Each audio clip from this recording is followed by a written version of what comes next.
Di 20K subscriber channel Novel Official, akan adakan giveaway untuk satu orang pemenang.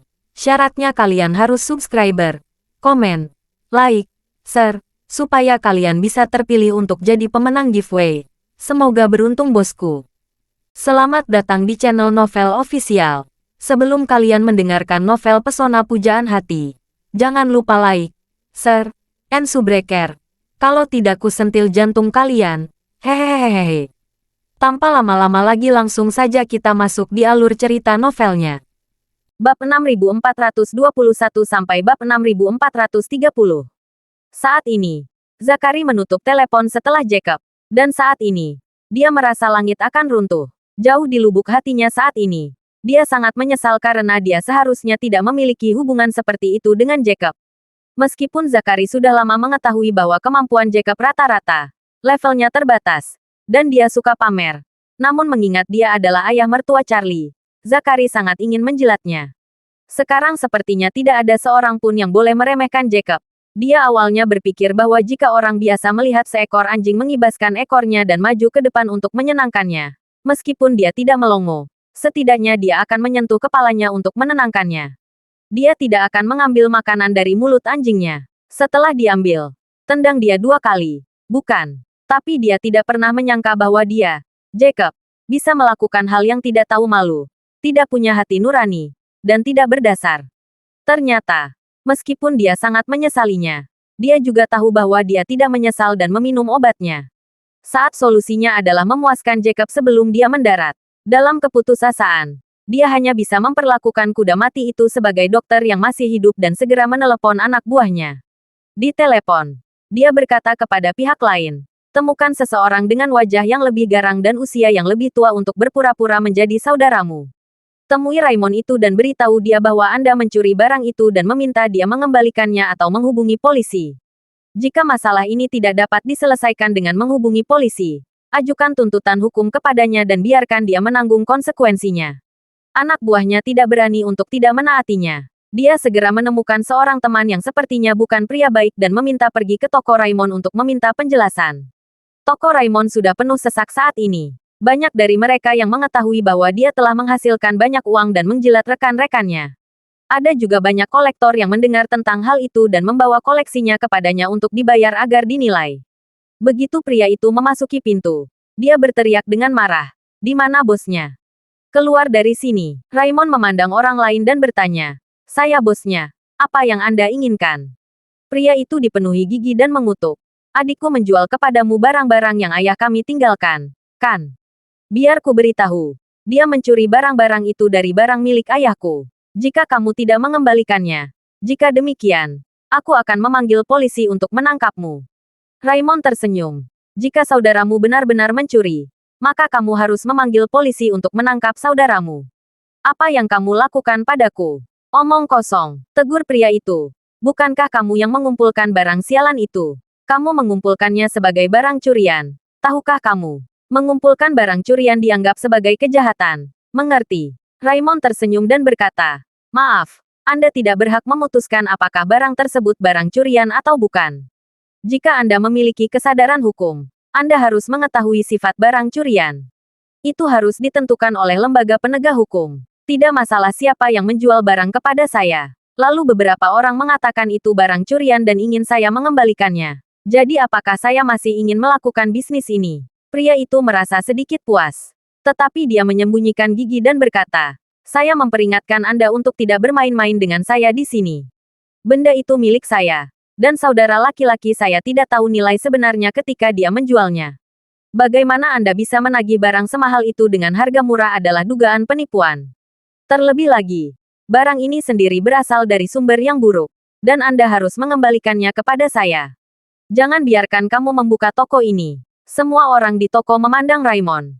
Mereka tidak mengetahui rahasia di balik masalah ini. Setelah mendengar apa yang dikatakan pihak lain, mereka semua merasa bahwa alasan Raymond mengambil kebocoran besar dengan harga murah pasti karena dia melihat bahwa barang itu sangat bagus. Tetapi dia menyembunyikannya tanpa mengungkapkannya dengan jelas. Meskipun tidak ada yang salah dengan ini, itu lebih sedikit tidak bermoral. Itu hanya lelucon. Raymond berkata sambil tersenyum. Terang dan cerah di siang hari bolong. Anda bilang jika saya tidak bisa membuka toko saya tidak akan bisa membukanya. Raymond menunjukkan. Terlebih lagi, ketika saudaramu menjual sesuatu kepadaku, aku dengan jelas mengatakan kepadanya bahwa itu dari dinasti Song Utara. Aku juga dengan jelas mengatakan kepadanya bahwa itu bisa bernilai puluhan juta, tetapi dia tidak mendengarkan. Saya bahkan mengatakan kepadanya bahwa jika dia tidak terburu-buru, dia dapat mengirimkannya kepada saya dan saya hanya akan mengenakan biaya agen 10%. Tetapi dia tetap tidak mendengarkan. Akhirnya saya mundur berharap dan menyarankan agar saya membayar 50% saham, dan dia akan menyimpan 50%. Setelah barang terjual, setiap orang akan mendapat setengah dari hasilnya. Dia tetap tidak mendengarkan. Dia hanya menginginkan 300.000 yuan. Barang telah dibayar. Saya di sini. Ada pengawasan video. Jadi mengapa ikut-ikutan penipuan? Karena itu, Raymond melihat begitu banyak orang yang hadir dan berkata, karena kita semua ada di sini, saya akan meminta kalian semua menjadi saksi saya. Saya akan menampilkan videonya agar semua orang dapat melihatnya sekarang. Tolong semuanya datang dan evaluasi apakah saya menipu seperti yang disebut saudaranya ini. Ketika orang jahat yang mendengarnya, dia tidak bisa menahan perasaan kesal di hatinya. Tetapi dia tidak berani mundur saat ini. Dia menegangkan menirukan dan berkata dengan suara dingin, apa yang kamu lakukan? Lihat, tidak perlu melihatnya. Tugasmu mengumpulkan barang-barang itu. Jadi berikan saja padaku. Kamu harus mengembalikannya dan aku akan mengembalikan 300.000 yuan itu. Raymond berkata dengan tenang. Jika Anda tidak ingin menonton, saya akan menunjukkannya kepada semua orang. Jika Anda terus mengacau, saya juga dapat memanggil polisi dan menunjukkan videonya kepada polisi. Saat dia mengatakannya, dia mengeluarkan ponselnya, membuka video yang telah lama dia simpan, dan mengklik untuk memutarnya di depan semua orang. Kemarin malam, seluruh transaksi telah selesai, dan disajikan kepada semua orang di depan semua orang. Faktanya, semua orang pernah berpikir sebelumnya bahwa Raymond pasti telah melakukan sesuatu yang tidak bermoral untuk menerima barang mahal seharga 300.000 yuan. Dia pasti mencoba menurunkan harga dengan berpura-pura bahwa barang bagus itu adalah barang biasa, dan akhirnya menipu orang lain untuk mengambilnya. Namun saat semua orang menonton video tersebut, semua orang terkejut dan tidak bisa berkata-kata. Karena Raymond dalam video tersebut tidak menyembunyikan apapun dari orang yang menjual budak perunggu tersebut. Dia memberi tahu orang-orang tersebut semua informasi, termasuk usia sebenarnya, nilai sebenarnya dari barang tersebut, dan informasi transaksi lelang sebelumnya untuk barang serupa yang diceritakan secara rinci. Perilaku tanpa penyembunyian seperti ini belum pernah terjadi sebelumnya di industri barang antik. Yang lebih mengagumkan lagi adalah bahkan setelah pihak lain mengetahui semua informasi tersebut, dia masih bersedia menjual barang tersebut kepada Raymond seharga 300.000 yuan. Tetapi Raymond masih terus membujuk pihak lain, berharap pihak lain dapat mempertahankan lebih banyak manfaat. Namun, meskipun Raymond telah menyatakan hati dan jiwanya, pihak lain bertekad untuk menjualnya. Dan dia juga mengatakan harganya 300.000. Oleh karena itu, setelah melihat ini, semua orang tahu benar bahwa seluruh akuisisi Raymond berjalan lancar tanpa masalah. Namun, ada masalah yang jelas dalam hal ini. Melihat dari video tersebut, pihak penjual memang memperjelas bahwa barang tersebut dicuri dari ayahnya. Artinya, hal ini memang datang dari arah yang salah. Orang yang datang untuk meminta sesuatu sama dengan orang yang datang untuk menjual sesuatu tadi malam. Mereka berdua membawa kamera yang sangat tersembunyi. Mereka diam-diam menonton siaran langsung. Zakari juga secara akurat memahami celah fatal ini dan mengirimkan informasi kepada orang itu. Awalnya, tetapi setelah melihat pesan dari Zakari, dia segera mendapatkan kepercayaan dirinya dan bertanya kepada Raymond dengan dingin. Sekarang apakah kamu mengakui bahwa saudaraku mencuri barang itu? Benar, jika dicuri, itu harus dikembalikan dengan cara yang sama. Merekomendasikan Anda segera menelepon pembeli dan meminta untuk segera mengirimkan barang tersebut kepada saya. Jika tidak, saya akan menelepon polisi dan menangkap Anda. Raymond tidak terburu-buru mengenai hal ini. Dia tersenyum tipis dan berkata, seperti yang dikatakan orang yang menjual barang itu. Dia memang mencuri barang ini. Dan barang itu dicuri dari ayahnya yang baru saja meninggal karena sakit. Pria itu langsung berkata, ayah saya sudah membuat surat wasiat sebelum dia meninggal. Semua produk itu milik saya. Jadi barang-barang itu juga milik saya. Wajar jika saya meminta Anda mengembalikannya kepada saya. Raymond memandang ke pihak lain dan berkata sambil tersenyum. Pertama-tama, kamu mengatakan bahwa ayahmu meninggalkan benda itu untukmu. maka kamu harus terlebih dahulu menunjukkan surat wasiat ayahmu. Dan itu harus merupakan surat wasiat yang mengikat secara hukum. Untuk membuktikan sahnya wasiat itu, harus ada notaris. Mengukur wasiat itu sendiri sudah diaktakan. Kalau tidak katamu tidak berdasar. Jika apa yang Anda katakan tidak berdasar, maka benda ini bukan milik Anda. Karena ayahmu telah meninggal dunia dan kamu tidak dapat membuat surat wasiat yang mengikat, maka kamu dan saudara laki-lakimu masing-masing mempunyai sebagian hak waris. Jika kamu mempunyai saudara laki-laki atau perempuan yang lain atau ibumu yang masih hidup, maka hak warismu akan semakin tercair. Karena kakakmu juga punya hak waris, tidak ada masalah baginya untuk menjual barang ini padaku. Jika memberitahukan ada masalah, kamu bisa menuntutnya di pengadilan, dan pengadilan akan mendapatkan kembali uangmu yang hilang darinya atas nama Anda. Berbicara tentang ini, Raymond berkata dengan tenang.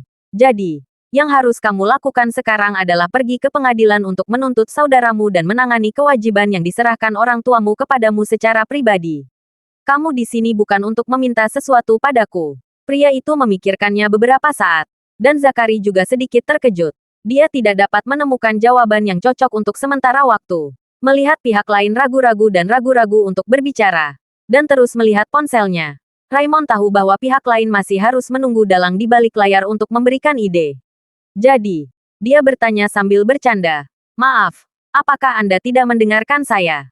Apakah Anda ingin saya menjelaskannya lagi? Zakari sedang merobek rambutnya dengan kedua tangannya saat ini. Rasa sakit yang parah membuat otaknya sadar. Jadi dia segera membuat rencana untuk mengirimkan pesan tersebut kepada orang tersebut. Setelah melihatnya, pria itu mengangkat kepalanya dan mendapatkan kembali semangat juangnya. Dia menutupi gigi dan berkata, "Kamu tidak adil. Jika kamu tidak mengembalikan barang-barang itu, saya akan memanggil polisi terlebih dahulu dan meminta polisi untuk maju ke depan. Kedua, saya akan melaporkannya ke otoritas industri dan komersial. Jika kami melaporkannya ke departemen, kami juga akan menuntut Anda di pengadilan." Raymond mengangguk.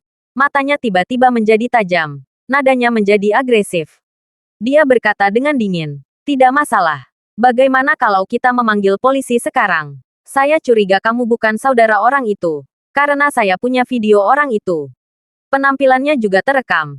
Jadi saya meminta kamu untuk membawa kemari, untuk memverifikasi identitas kalian dan melihat apakah kalian berdua benar-benar bersaudara. Untuk mengambil langkah mundur, jika kalian berdua memang bersaudara, maka kalian harus melihat kedua kali untuk melihat apakah ibumu benar-benar baru saja meninggal.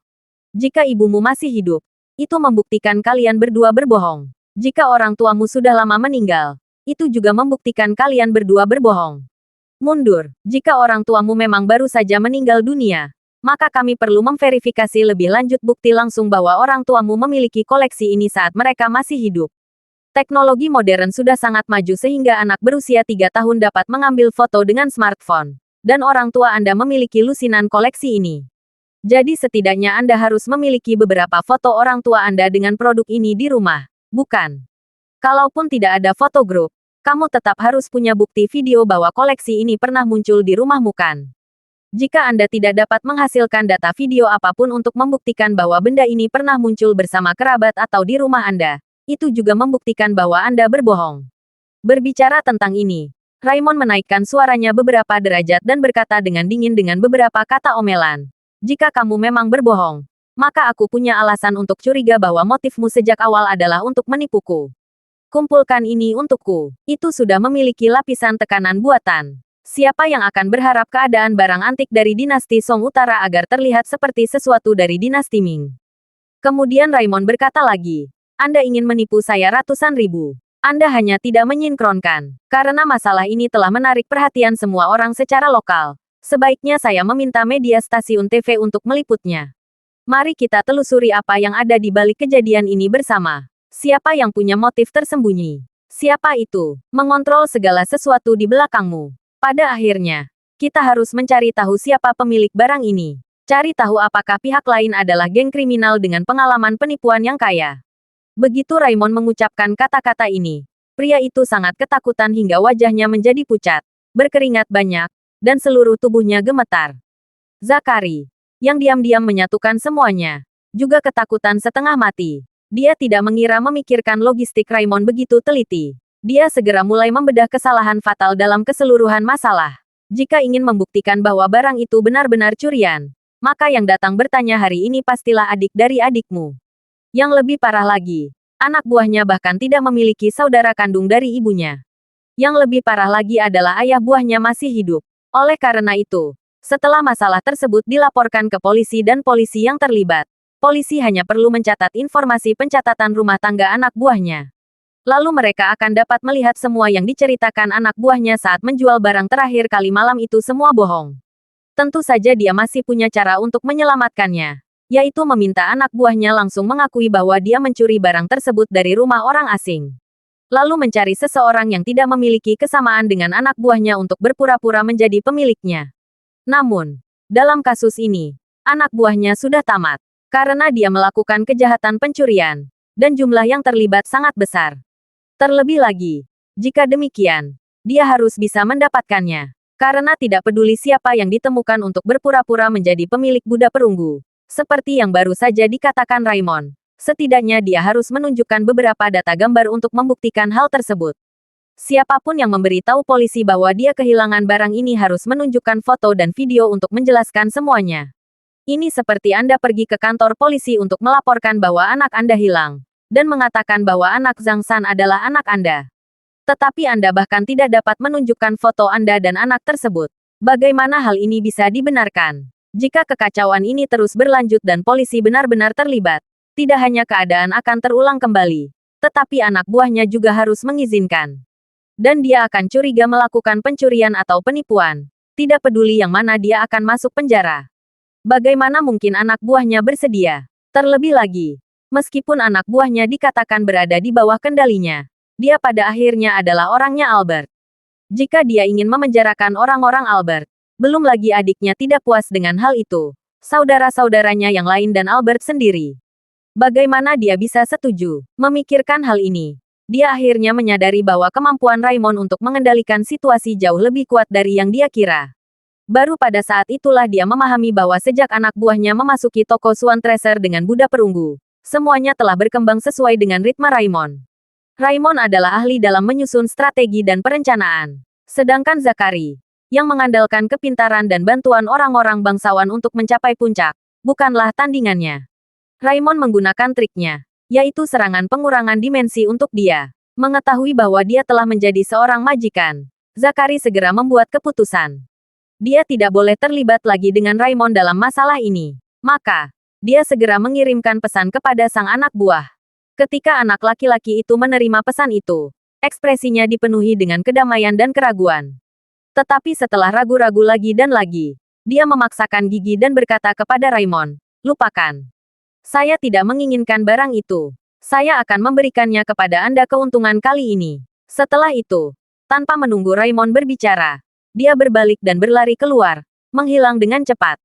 Sekarang Zachary telah menyerah sepenuhnya di dalam hatinya. Dia tahu bahwa pangkatnya bukan tandan Raymond. Jika dia terus bergumul di dalam masalah ini, dia mungkin akan menimbulkan masalah yang lebih besar bagi dirinya sendiri. Jadi sekarang dia tahu betul bahwa jika dia ingin menyelesaikan masalah ini, satu-satunya titik terobosan adalah Jacob. Dia harus bisa memikirkan cara untuk membuat Jacob menerima kenyataan ini, tapi tidak ada cara lain. Oleh karena itu, dia hanya bisa menunggu Jacob mendarat di Dubai, lalu menghubunginya untuk meminta pengampunan. Jika tidak berhasil, dia akan memberikan semua uang tunai yang saya miliki. Karena mengira itu hanyalah cara untuk menghemat uang dan membeli pelajaran. Kali ini, kisah Raymond kembali menyebar di jalan antik. Awalnya, banyak orang mengira Raymond pasti menyembunyikan sesuatu dari penjual aslinya ketika dia menerima budak perunggu dinasti Song Utara. Namun, setelah video tersebut dirilis, semua orang melihat kepribadian dan etika bisnisnya yang luar biasa. Berdasarkan penampakan di video tersebut, jika melihat keseluruhan jalan antik, pasti tidak akan bisa menemukan orang lain. Semua orang mengetahuinya. Raymond mengajukan beberapa penawaran berbeda kepada pihak lain secara berturut-turut. Dalam penawaran dengan keuntungan terbesar, dia bersedia mempertahankan 10% dari keuntungannya. Mengenai etika bisnis manajemen yang jujur seperti ini, tidak ada seorang pun di negara ini yang dapat menandinginya. Tidak ada masalah menjadi teladan moral dalam industri barang antik yang penuh intrik dan tipu daya. Akibatnya, semua rumor tentang Raymond di industri barang antik Aurus Hill berubah menjadi komentar yang murni positif. Pada akhirnya, Baik rekan-rekannya, kolektor, maupun penjual yang tertarik menjual barang antik semuanya sepakat dengannya. Ini dapat dianggap sepenuhnya membantu Raymond mendapatkan reputasi. Jadi mulai hari ini, banyak sekali pelanggan yang datang ke toko Swan Treasure untuk menilai harta karun. Ini juga merupakan penilaian harta karun yang dibayar. Tentu saja, setiap orang lebih bersedia mencari penilai dengan tingkat profesional yang sangat baik dan standar etika yang cukup tinggi. Lagi pula, tidak jarang di industri barang antik kita mendengar tentang penilai yang menipu dan menipu orang. Selalu ada orang-orang pengkhianat dengan keterampilan profesional yang sangat baik. Ketika mereka melihat barang bagus milik pelanggan, dengan sengaja menyembunyikan fakta dan membicarakan koleksinya dengan cara yang buruk. Menggunakan semua kata-kata mereka, mencuci otak pelanggan, dan akhirnya membeli barang-barang pelanggan dengan potensi nilai tinggi dengan harga yang sangat rendah, menghasilkan keuntungan besar. Sebagai perbandingan, Raymond memiliki keunggulan absolut. Dan saat Raymond menjadi terkenal di jalan antik, ada peringkat orang lain yang juga meningkat. Orang ini adalah manajer vintage deluxe saat ini, Yorick. Namun, reputasi Yorick yang semuanya melonjak negatif. Sekarang dia telah menjadi lelucon terbesar di seluruh kalangan antik Aurus Hill. Dia menolak patung Buddha perunggu dari dinasti Song Utara. Dia tidak hanya gagal melihat usia dan nilai sebenarnya, tetapi dia juga salah mengira itu adalah tiruan modern dari dinasti Ming. Dia tidak bisa mengatakan apapun dengan benar. Sungguh bertujuan bagi importir paralel untuk menjadi manajer toko terbesar di jalan barang antik. Jadi sekarang melihat video yang diposting online kemarin, itu hanyalah eksekusi publik terhadap Yorick. Kini, komentar di bawah video tersebut mulai berubah 180 derajat. Awalnya, semua orang memuji Yorick karena matanya yang tajam dan mengkritik Raymond karena ditipu. Tapi sekarang, semua orang telah melihat bagian bawah video ini dan mengejek Yorick. Seseorang berkata, Yorick ini benar-benar luar biasa. Keterampilan profesionalnya sangat buruk, dan dia masih memiliki keberanian untuk menjadi manajer umum Vintage Deluxe. Bisakah Vintage Deluxe tidak menemukan siapapun? Jika tidak, biarkan saya menjadi manajer umum. Beberapa orang mengeluh. Jika saya adalah Yorick, saya mungkin juga menemukan sebagian tahu dan mengubur berani bergabung dengan lingkaran barang antik di masa depan. Saat ini, Yorick, yang mengetahui dirinya dipermalukan, bersembunyi di kantor manajer Vintage Deluxe dan menolak menemui pengunjung. Dia mondar-mandir di kantor dengan cemas, dan sol sepatunya sudah aus. Karena tidak tahu harus berbuat apa, dia tidak hanya merasa malu, tapi juga sangat cemas dan marah. Tak perlu dikatakan lagi, dia merasa malu. Kini, dia merasa lebih malu daripada berjongkok di jalan dan membuang air besar di siang hari bolong. Adapun kecemasannya, karena kekhawatiran tentang masa depan. Jika Jasmine mengetahui hal ini, pekerjaannya pasti akan hilang. Mengenai kemarahannya, itu wajar karena Zakari. Dia merasa itu semua karena Zakari ada di sini hari ini. Jika Zakari tidak mengungkapkan ide buruk ini, bagaimana dia bisa begitu pasif?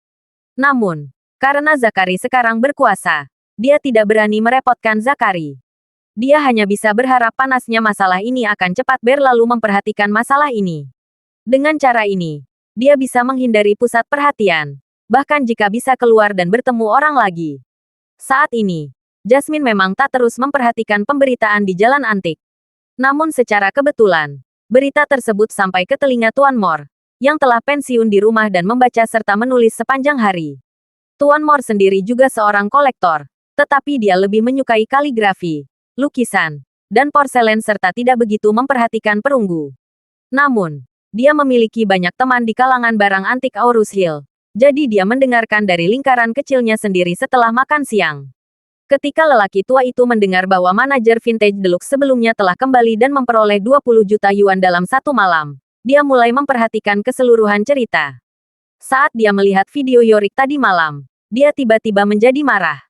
Menurut lelaki tua itu, Yorick telah melupakan Vintage Deluxe sepenuhnya. Sekarang semua orang di Aurus Hill tahu bahwa manajer umum Vintage Deluxe adalah importir super paralel yang tercela. Bagaimana Vintage Deluxe bisa terkenal di masa depan? Jadi dia segera menelepon Jasmine. Jasmine berada di kantor meninjau laporan kemajuan beberapa proyek besar grup. Dia menerima telepon dari lelaki tua itu dan bertanya dengan penuh hormat. Kakek, apakah kamu mencari saya? Tuan Mor langsung membahas pokok persoalan dan bertanya kepadanya. Jasmine, Yorick dari Vintage Deluxe. Bagaimana kamu akan menghadapinya? Yorick, Jasmine mengingat video yang dia lihat di jalan di pagi hari dan berkata sambil tersenyum. Dulu berpikir bahwa orang ini mungkin tidak terlalu mampu. Tetapi saya tidak sengaja melihat video pagi ini dan merasa bahwa dia mungkin memiliki bakat yang nyata. Jika Anda memberi waktu, dia mungkin dapat memulai vintage deluxe lagi. Tuan Moore bertanya, Anda tidak memperhatikan perkembangan selanjutnya, bukan? Jasmine menjawab, saya tidak memperhatikan grup hari ini. Ada terlalu banyak hal yang harus diurus. Ada apa? Apakah ada perkembangan yang baru? Tuan Moore berkata dengan marah. Jangan katakan itu. Pria itu banyak bicara di video. Sepertinya itulah yang terjadi. Tapi pagi ini, Raymond, pria di depan Vintage Deluxe, menjual Buddha perunggu dalam video seharga 20 juta. Ternyata Buddha perunggu tersebut bukanlah tiruan modern dari dinasti Ming seperti yang dikatakan Yorick, melainkan emas yang serius dari dinasti Song Utara telah kehilangan mukanya. Apa? Jasmine berseru. Apakah Buddha perunggu ada dalam video dari dinasti Song Utara? Ya, kata lelaki tua itu dengan marah. Dia berkata dengan tidak adil. Betapa bodohnya menganggap sesuatu dari dinasti Song Utara sebagai tiruan modern dari dinasti Ming. Poin kuncinya adalah dia adalah menjadi manajer umum Vintage Deluxe. Industri barang antik paling menghargai profesionalisme. Jika seorang pria menjadi manajer umum, orang luar pasti berpikir bahwa level Vintage Deluxe tidak begitu bagus. Berbicara tentang ini, lelaki tua itu menjadi semakin marah dan berkata dengan marah. Kuncinya adalah video orang ini berkomentar tentang Buddha perunggu cukup populer di media sosial. Saya menontonnya. Jumlah suka telah melebihi 10.000. Dan jumlah persembahan mungkin telah mencapai puluhan atau jutaan. Kali ini sungguh-sungguh. Jasmine juga menyadari keseriusan masalah dan berkata dengan cepat. Kakek, harap tunggu sebentar. Tunggu. Saya akan meminta Departemen Sumber Daya Manusia untuk mengetahui masalah sekarang. Setelah memverifikasi kebenarannya, mereka akan memproses pemecatan Yorick dan tidak akan membiarkan melanjutkan tinggal di Vintage Deluxe. Jasmine bisa termasuk kelambanan Yorick, tapi dia tidak bisa menentukan dia menghancurkan merek Vintage Deluxe.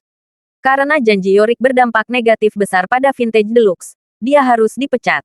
Verifikasi seluruh hal juga merupakan proses yang harus dilalui perusahaan untuk pemecatan. Karena sesuai kontrak yang ditandatangani antara kelompok dan karyawannya, suatu saat seorang karyawan melakukan kesalahan besar dalam bekerja dan menimbulkan kerugian besar atau berdampak buruk bagi perusahaan. Perusahaan dapat segera memutuskan kontrak karyawan secara sepihak dan tidak memerlukan kompensasi apapun. Sebagai manajer umum Vintage Deluxe, Yorick bertanggung jawab penuh atas semua bisnis Vintage Deluxe. Kemarin, seseorang mengambil patung Buddha perunggu dinasti Song Utara senilai 20 juta dan menawarkan ratusan ribu untuk dijual ke Vintage Deluxe, tetapi dia menolak pihak lain.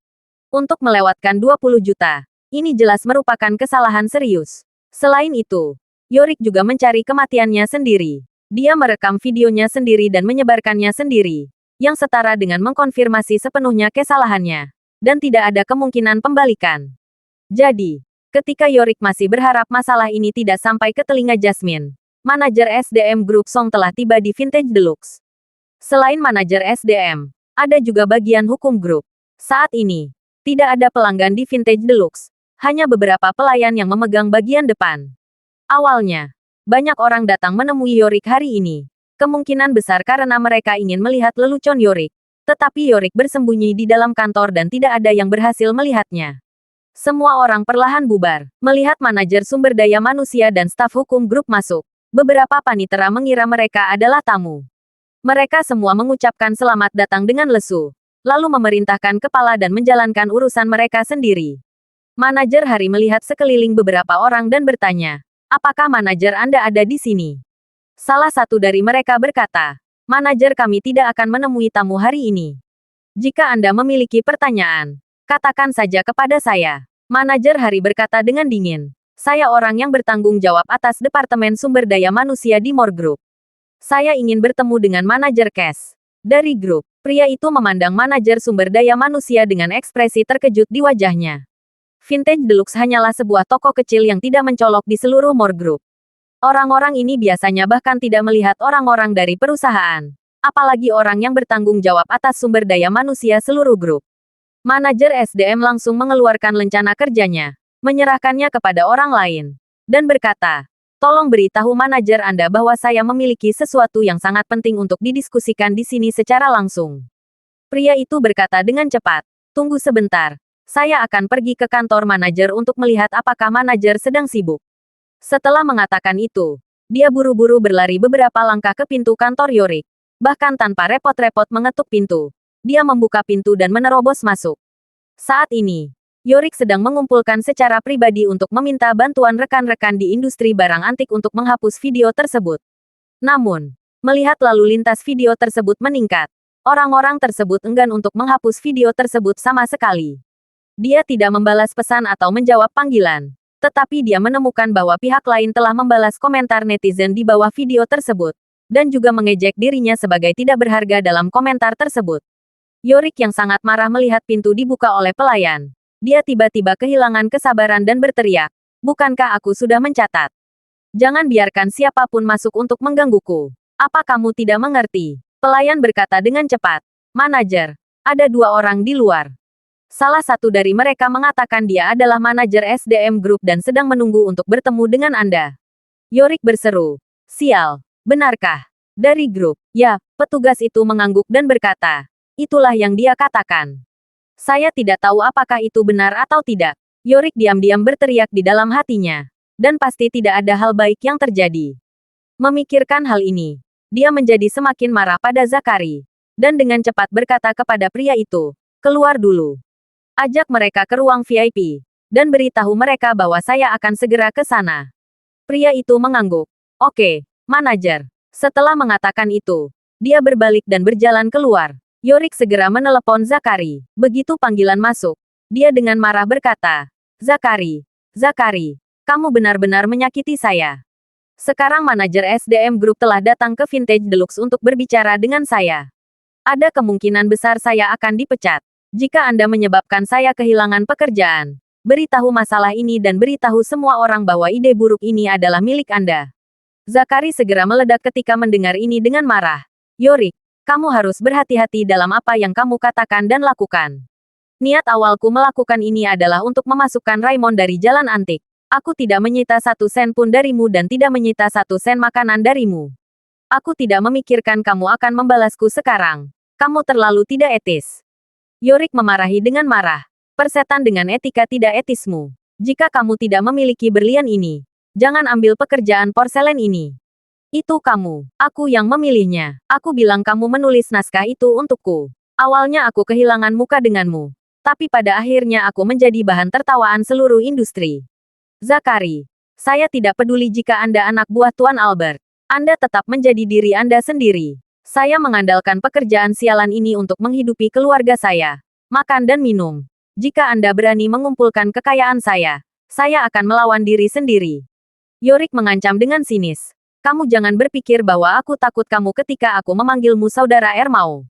Aku masih tahu beberapa detail tentangmu. Albert, jika Tuan Hong tahu bahwa keterampilanmu sangat buruk, dia mungkin akan menyuruhmu berkemas dan keluar." Zakari dimarahi oleh Yorick. Alih-alih berani membantah, dia malah merasakan hawa dingin di punggungnya. Dia benar-benar tidak menyangka bahwa awalnya berpikir bahwa satu hal bisa membuat 2 orang bahagia. Tapi ternyata satu hal akan menjadi bumerang satu demi satu. Jacob akan berselisih dengannya. Dan Yorick akan berselisih bersamanya juga. Apalagi, Yorick yang juga seorang buruh menyebut kelemahan Zakari dalam satu kalimat. Jika masalah ini benar-benar sampai ke telinga Albert Rhodes, tanpa berkata apa-apa lagi, hanya menjadi orang yang membuat permainan dan menjadikan dirinya sendiri dalam permainan tersebut. Itu sudah cukup untuk membuat Tuan Hong benar-benar kecewa pada dirinya. Jika Yorick benar-benar mengungkapkan masalah ini, reputasinya akan hancur. Memikirkan hal ini, dia segera meminta maaf dan berkata sambil tersenyum, "Yorick, jangan khawatir. Lebih baik menunggu sampai kamu bertemu dengan manajersmu. Jangan khawatir. Jika mereka benar-benar ingin memecatmu, aku akan membantu Anda menemukan caranya." Yorick bertanya kepadanya, "Apa yang dapat Anda lakukan untuk saya? Bisakah Anda membantu saya memohon kepada Nona Moore?"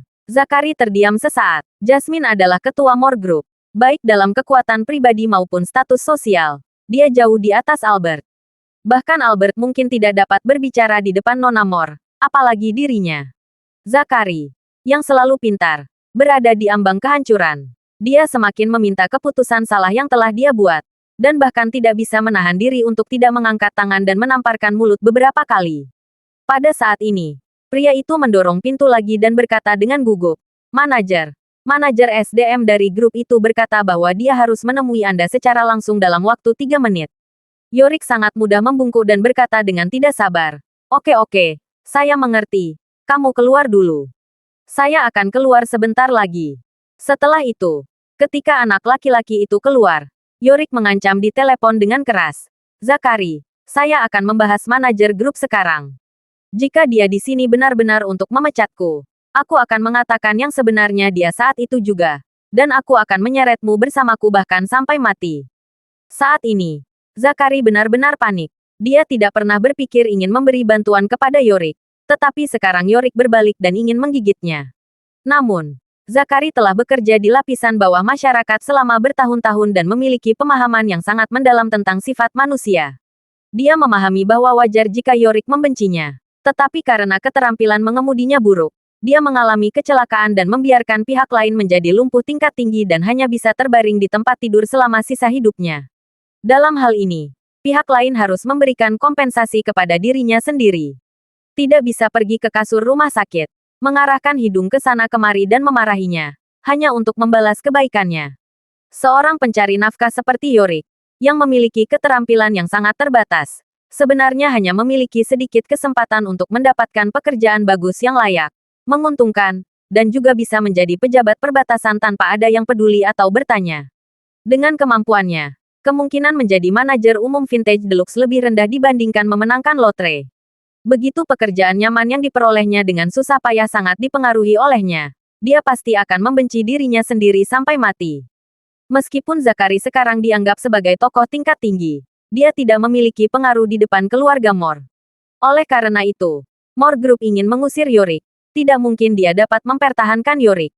Bukan saja tidak dapat mempertahankan pekerjaannya, bahkan sulitnya untuk mendapatkan pekerjaan lain di industri barang antik. Lagi pula, dia telah memasaknya sangat malu kali ini. Oleh karena itu, situasi saat ini sangat jelas. Yorick pasti akan dipecat, dan dia pasti akan mengekspos dirinya untuk menghilangkan kebenciannya. Pada saat itu, reputasi dirinya di industri barang antik hancur. Jika Tuan Albert atau bahkan Tuan Wade yang disalahkan, maka dia mungkin tidak akan memiliki apapun seperti Yorick. Terlebih lagi, Jacob akan mendarat di Dubai dalam beberapa jam. Dia harus memberikan jawaban yang memuaskan saat itu. Tapi bagaimana bisa membantu mendapatkan kembali Buddha perunggu? Memikirkan hal ini, Zakari merasa seolah-olah dia jatuh ke dalam jurang yang dalam. Masa depannya yang menjanjikan telah hancur oleh satu operasi liciknya. Tepat ketika dia tidak tahu harus melakukan apa, telepon tiba-tiba berdering. Peneleponnya ternyata adalah Weston Chase, seorang penipu profesional. Dia sangat marah sehingga dia menjawab telepon dan mengutuk. Guru Chase, kamu masih berani menelepon saya? Kamu telah merugikan saya. Tahukah kamu? Guru Chase juga sangat khawatir dan berkata, Saudara Zakari, Buddha perunggu yang saya jual kepada Tuan Murong kemarin adalah yang salah. Saya mohon Anda membantu saya dan meminta Tuan Murong mengembalikannya kepada saya. Saya akan membayar 10 kali lipat harga untuk mengambil kembali. Zakari tiba-tiba meledak. Dia berteriak dan mengutuk. Persetan. Guru Chase. Saya tidak mengganggu Anda. Tetapi Anda masih berani menelepon saya dan menanyakan sesuatu kepada saya. Bukankah Anda seorang profesional dalam pemalsuan? Apakah barang-barang itu berasal dari dinasti Song Utara atau akhir dinasti Qing? Kamu tidak bisa membedakannya. Mengapa kamu tidak mengalihkan pandanganmu dan membiarkan aku melemparkannya ke tanah dan membuat suara keras? Ketika Guru Chase mendengar ini, dia tahu bahwa Zakari juga telah mengetahui hal ini. Dia segera berkata, Saudara Zakari, karena Anda tahu segalanya, saya tidak akan bertele-tele dengan Anda. Benda itu bernilai 20 juta. Tuan Murong membeli barang itu seharga 98.000. Bagaimanapun, ini agak tidak bisa diterima, kan? Zakari gemetar karena marah dan memarahi. Oke, nama keluargamu adalah Chase. Anda benar-benar hebat. Biar saya beritahu Anda, barang itu dijual kepada Raymond seharga 300.000 yuan. Sekarang bukan hanya yang menginginkan barang itu kembali, Tuan Murong juga menginginkannya. Jika Anda memiliki kemampuan, pergilah ke seseorang bernama Raymond Cole untuk bertanya. Saya juga mengingatkanmu. Yorick dari Vintage Deluxe telah dipermalukan karena perbuatan sialanmu ini. Dia membuang ke rumah neneknya. Dan sekarang dia tidak bisa lagi mempertahankan pekerjaannya. Dia akan memberkan masalah ini dan menggunakanku sebagai pendukungnya. Secara kebetulan, aku juga merasakan hal yang sama. Kamulah yang menyakitiku. Jadi selama dia mengusirku, aku akan mengusirmu. Dan kita akan mati bersama. Karena itu, Zakari berkata lagi, saya masih dapat menemukan Anda di tempat itu. Jika polisi terlibat dalam masalah ini, saya akan meminta polisi untuk menangkap Anda. Jangan salahkan saya, Zakari, karena tidak etis. Hal utama adalah Anda idiot dan buta. Jika Anda seorang profesional, Anda bisa menyimpan Buddha perunggu dinasti Song Utara untuk diri Anda sendiri dan menghasilkan banyak uang untuk membuat ilusi palsu, dan membuat barang antik untuk membuat Anda terlihat seperti ini. Ini pertama kalinya saya melihatnya. Ketika Guru Chess mendengar ini, terdengar ketakutan. Dia berkata, Saudara Zakari, tolong tenang Saudara Zakari. Saya tidak bermaksud apa-apa lagi. Saya hanya mendengar kalau barang itu dijual seharga 20 juta. Hatiku benar-benar merasa tidak nyaman. Kamu juga tahu bahwa dalam bisnisku, sekelompok saudara tetap hidup menunggang kuda, dan biayanya sangat tinggi. Setelah bekerja bertahun-tahun, saya belum menabung 20 juta. Akibatnya, saya menghabiskan ini hanya dalam sekejap. Setelah mengatakan itu, dia dengan cepat menambahkan, Saudara Zakari, saya tidak menyangka masalah ini akan berdampak besar. Mohon berbaik hati dan jangan menikam saya sama sekali. Zakari berkata dengan marah. Saya tidak mengerti mengapa kalian tidak bisa mematuhi aturan bisnis. Tidak peduli apakah Anda menjual tinggi atau rendah. Apa yang Anda maksud dengan jual beli? Apakah Anda tidak mengerti? Zakari semakin marah ketika dia memikirkan Jacob. Dia bertanya dengan marah. Jika kamu seorang pemalsu, kamu mungkin tidak bisa keluar dalam 10 tahun. Kamu masih menjilat wajahmu dan menelepon saya untuk menanyakan sesuatu. Apakah pesan saya tidak tahu bahwa barang ini dijual seharga 20 juta? Guru Chess terbatuk 2 kali karena malu. Saya tidak. Saya mendengar bahwa barang itu dijual seharga 20 juta. Jadi saya khawatir. Zakari mengomel. Apakah Anda khawatir? Mengapa Anda begitu khawatir? Tidakkah Anda pikir Anda tahu logika cara kerja industri ini? Jika Anda menjualnya seharga 20 juta, maukah Anda memberi itu kembali kepada saya? Mengapa saya harus mengembalikan 20 juta yang saya peroleh dengan akurasi darimu? Coba pikirkan dengan 8,5 kilogram di pundakmu. Jika kamu menjual barang ini, apakah kamu siap untuk mengembalikannya? Jika kamu membunuh semua orang yang ingin membantu, kamu tidak dapat menyerahkan 20 juta, kan? Guru Chess ragu-ragu dan berkata, kamu menjadi makmur dengan Tuan Rhodes. Aku dengan kemampuanmu. Jika kamu pergi ke seseorang bernama Cole untuk meminta sesuatu, kebanyakan orang bernama Cole tidak akan berani untuk tidak memberikannya. Persetan. Zakari menjadi semakin marah dan bertanya, kamu berencana untuk angan-angan berpikir. Apakah Anda memukul kepala saya? Apakah Anda pikir Anda dapat membodohi saya dengan membantu Anda mendapatkan sesuatu kembali dengan mendaur ulangnya 10 kali? Dan saya dapat membantu Anda mendapatkannya kembali. Meskipun Anda tidak tahu bahwa benda itu berharga 20 juta. Apakah kamu begitu tergila-gila pada uang sehingga kamu bahkan tidak menerima logika dasar bahwa 1 tambah 1 sama dengan 2? Guru Chess dimarahi oleh Zakari dan hanya bisa meminta maaf dengan panik. Maaf Zakari mendorong. Saya minta maaf. Ini salahku. Jangan ambil hati. Saya tidak akan menyebutkan masalah ini. Saya akan menerima kehilangan 20 juta yuan. Zakari menahan kesal dan berkata, biar ku beritahukan Anda, yang bermarga Chess. Saya, Zakari, telah berkecimpung di dunia barang antik selama bertahun-tahun dan belum menghasilkan banyak uang, tetapi saya tetap mengikuti aturan. Saya tidak akan menelepon dan bertanya apa yang akan terjadi. Saya tidak akan mengklik Anda jika tidak terjadi apa-apa. Tetapi panggilan yang Anda buat telah menghancurkan mentalitas saya yang terakhir. Saya akan meninggalkannya di sini hari ini. Yorick Cash mencolekku. Saya akan segera menyodokmu. Lalu saya akan menyematkan nama, nomor telepon, dan alamatmu di bagian atas lingkaran pertemananku. Dan kamu bisa berharap untuk kebahagiaanmu sendiri. Oleh karena itu, Zakari menutup telepon. Mengabaikan bahwa Guru Chess masih menelepon. Begitu dia menutup telepon, Zakari merasa sedih. Meski sudah lama terbiasa dengan kondisi dunia yang keras dan hati masyarakat yang stagnan, dirinya tidak pernah membayangkan bahwa di hadapan 20 juta yuan, setiap orang akan kehilangan batasan paling mendasarnya. Dan dia juga dengan jelas menyadari bahwa seiring dengan perkembangan sekarang, dia seperti secara tidak sengaja menggelindingkan bola salju di puncak gunung salju. Dan bola salju ini sekarang kemungkinan besar akan meluncur dan sepenuhnya di luar kendalinya.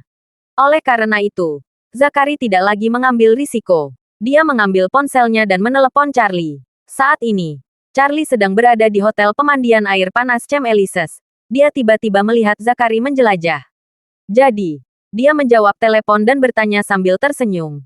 Zachary, apakah Anda punya masalah dengan saya? Zachary berkata dengan suara yang sangat khawatir dan menyesal. Tuan Wade, saya menelepon untuk mengakui kesalahan saya. Charlie bertanya dengan sadar. Kesalahan apa yang ingin kamu akui? Zachary menghela nafas dan bertanya. Tuan Wade, setelah mengetahui bahwa Raymond Cole, mantan manajer Vintage Deluxe, kembali, saya berpikir ayah mertua Anda telah diintimidasi olehnya sebelumnya. Dan dia pasti memiliki kebencian terhadapnya. Jadi saya menghubungi ayah mertua Anda dan muncul dengan ide buruk untuk membalas dendamnya. Tetapi saya tidak mengira kejadiannya akan menjadi buruk. Saat dia berkata, Zachary menceritakan keseluruhan cerita kepada Charlie melalui telepon tanpa berani berpura-pura apapun. Setelah Charlie mendengarkan, dia bertanya kepada Zachary, Zachary, kamu tidak memberi tahu saya saat merencanakan masalah ini. Kamu tidak memberi tahu saya ketika kamu melakukannya. Setelah selesai, kamu tetap tidak memilih untuk memberitahuku. Sekarang sudah berakhir di luar kendalimu. Katakan padaku lagi, apa niatmu? Apakah kamu ingin aku menginginkannya? Atau kamu ingin aku membujuk ayah mertuaku untuk berhenti memintamu mengembalikan patung senilai 20 juta itu? Zachary berkata dengan cepat, Tuan Wade, saya menelepon Anda untuk mengaku. Saya tidak berani mengharapkan Anda membantu saya menyelesaikan masalah apapun. Saya hanya merasa malu atas dukungan yang Anda dan Tuan Rhodes berikan kepada saya. Jadi sebelum masalah ini selesai, saya mengakui semuanya kepada Anda dan Tuan Rhodes terlebih dahulu. Tidak peduli bagaimana Anda dan Tuan Rhodes berencana untuk menghukumku, aku tidak akan pernah mengeluh. Mengenai Presiden Wilson, aku pasti akan menemukan cara untuk mengganti kerugiannya dan tidak mempermalukanmu. Charlie muncul dengan dingin dan berkata, kamu membawa untuk menipu orang dan membantu mendapatkan 200.000 yuan. Kerugian apa yang dia alami? Zachary berkata, tapi benda itu dijual oleh Raymond seharga 20 juta yuan. Charlie berkata, Zachary, saya mendukung kamu dan membiarkan kamu bekerja untuk Albert terutama karena kamu lebih pintar dari orang biasa, tetapi kecerdasanmu harus digunakan dengan benar. Apa arti praktis dari upaya yang sengaja kamu lakukan untuk menyenangkan ayah mertua saya? Apakah kamu benar-benar berpikir bahwa hanya karena dia mengucapkan beberapa kata baik kepada kamu di depan saya dapat menghormati kamu? Pada titik ini, Charlie berkata dengan dingin, saya memberi tahu kamu Zachary. Saya tahu tingkat ayah mertua saya jauh lebih baik daripada kamu. Jika dia memuji kamu, bukan saja saya tidak akan meremehkan kamu, tetapi saya juga akan ragu kemampuanmu sebagai pribadi. Sebaliknya, kepintaran dan kebijaksanaan acak yang kamu tunjukkan saat menjual lukisan Tiongkok Mona Lisa terakhir kali. Kefasihan itulah yang membuat kagummu harus melakukan sesuatu untuk membuat kagummu alih-alih berusaha menyenangkan ayah mertuaku. Apakah kamu mengerti? Charlie mengucapkan satu kata, bangunkan si pemimpi. Baru pada saat itulah Zachary menyadari betapa besar kesalahan yang telah dia lakukan. Dan dia juga mendengar bahwa Charlie sepertinya tidak berniat menjatuhkannya karena kejadian ini. Jadi dia segera bertanya kepadanya, Tuan Wade, apa yang harus saya lakukan sekarang? Tolong beri saya saran. Charlie berkata dengan tenang, ini sangat sederhana. Jika seorang pria melakukan kesalahan, dia harus bertanggung jawab. Jangan menunggu Yorick mengungkap kamu. Kamu harus mempublikasikan semua yang telah kamu lakukan. Kemudian datang ke Raymond untuk meminta maaf. Terima kasih sudah mendengarkan cerita novel Pesona Pujaan Hati. Sampai jumpa di novel selanjutnya.